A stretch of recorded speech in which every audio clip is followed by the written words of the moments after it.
Good evening. Police Scotland is looking for its third Chief Constable in as many years after the resignation of Phil Gormley. Mr Gormley had been on special leave since September amid allegations of gross misconduct, which he denied. In a statement, he said it would be impossible to resume his duties in a meaningful way. The Scottish Government's handling of the affair has come in for criticism. Well, in its short life, Police Scotland has never been far from controversy. Today, the Justice Secretary, Michael Matheson, said he hoped Mr Gormley's departure would allow the force to move forward. But opposition MSPs say questions remain. Here's our political correspondent, Glenn Campbell. In his resignation statement, Phil Gormley said it would be impossible for him to resume command in a meaningful way. But why impossible? Well, Mr Gormley suggests events since November 2017 concentrated his mind. That's when he tried to come back to work, but was prevented from doing so after the Justice Secretary here at Holyrood raised concerns. Did you force him to resign? No, the decision was one entirely for the Chief Constable to make, and he made that decision on his own.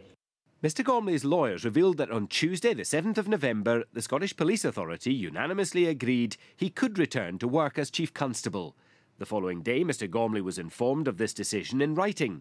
On the Thursday, as he drove back to Scotland, the Scottish Police Authority's former chair, Andrew Flanagan, told him not to return, after what Mr Gormley's lawyers described as an unlawful intervention by the Justice Secretary.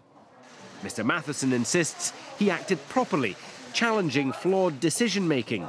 But his critics say it's too easy for government to interfere.